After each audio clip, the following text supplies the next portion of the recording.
Hi all, இன்றைக்கி நம்ம சேனலில் rose milk and black currant புட்டிங்கோட ரெசிபி தான் பார்க்க போகிறோம். அதுக்கு ஃபஸ்ட்டு கடாய் எடுத்துக்கிட்டு அதில் அகர் 10 கிராம் நம்ம ஆட் பண்ணிக்கலாம். இது யூஸ்வலாக மெல்ட் ஆகிறதுக்கு கொஞ்சம் டைம் எடுக்கும்.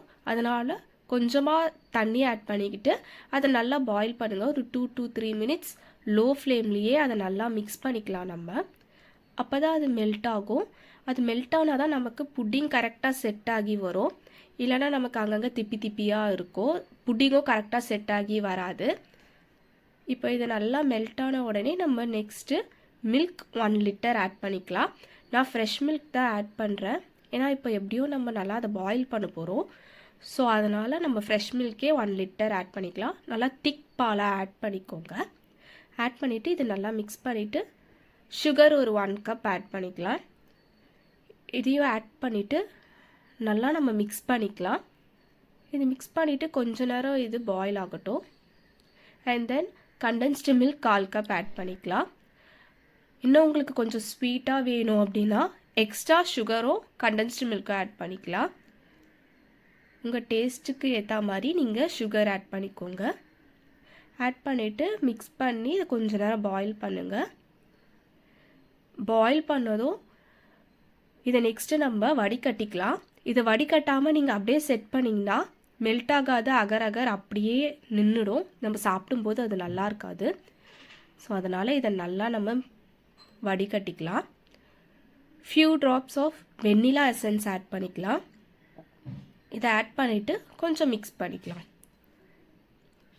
இதை மிக்ஸ் பண்ணிவிட்டு உங்களுக்கு எந்த பவுலில் நீங்கள் செட் பண்ண போகிறீங்களோ அதில் நீங்கள் ஆட் பண்ணிக்கலாம். நான் இது 2 லேயராக பண்ணுறதுனால ஃபஸ்ட்டு கொஞ்சமாக வெண்ணிலா எசன்ஸ் ஆட் பண்ணி அதை நம்ம செட் பண்ணிக்கலாம்.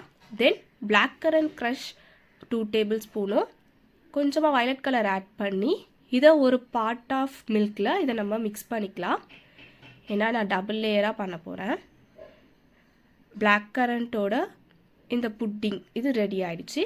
இப்போ நெக்ஸ்ட்டு ரோஸ் மில்க்குக்கு கொஞ்சமாக ரோஸ் மில்க் ஃப்ளேவர் ஆட் பண்ணிவிட்டு எசன்ஸ் ஒரு 2 டேபிள் ஸ்பூன் ஆட் பண்ணிக்கோங்க. கொஞ்சமாக பிங்க் கலர் ஆட் பண்ணி இதை நல்லா மிக்ஸ் பண்ணிக்கோங்க. நல்லா பிங்கிஷாக சூப்பராக வருது பாருங்கள். அப்புறமா கொஞ்சமாக ரோஸ் வாட்டர் ஆட் பண்ணிக்கோங்க. ரொம்ப ஆட் பண்ண வேணாம். இதை ஆட் பண்ணி செட்டான அந்த வெனிலா பேஸ் கூட மேலே ரோஸ் மில்க் ஃப்ளேவர் கலந்து அந்த மில்கை நம்ம ஆட் பண்ணிக்கலாம். கீழே அந்த வெனிலா பேஸ் செட்டான உடனே தான் நம்ம இது மேலே ஆட் பண்ணணும். நீங்கள் உடனேவே ஆட் பண்ணிங்கன்னா அது அப்படியே ரெண்டுமே மிக்ஸ் ஆகி நமக்கு 2 லேயராக நமக்கு கிடைக்காது.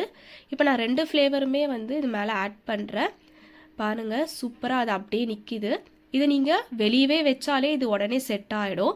ஒரு 1/2 ஹவர்லேருந்து 1 ஹவர்க்குள்ளே செட் ஆகிடும். நீங்கள் ஃப்ரிட்ஜில் வச்சோ சில்லாக சர்வ் பண்ணலாம். கொஞ்ச நேரம் ஃப்ரிட்ஜில் வச்சுட்டு இதை சில்லுன்னு சாப்பிட்டு பாருங்கள். நான் கார்னிஷ்க்கு பன்னீரும் டியூட்டி ஃப்ரூட்டியும் ஆட் பண்ணியிருக்கேன். பாருங்கள், சூப்பராக செட் ஆகி இருக்கும். நீங்களும் இதை வீட்டில் ட்ரை பண்ணி பார்த்துட்டு எப்படி இருக்குன்னு உங்கள் ஃபீட்பேக்கை கமெண்ட்டில் சொல்லுங்கள். இதே மாதிரி இன்னொரு நியூ ரெசிபியோடு உங்களை நெக்ஸ்ட் வீடியோவில் பார்க்குறேன். See you all.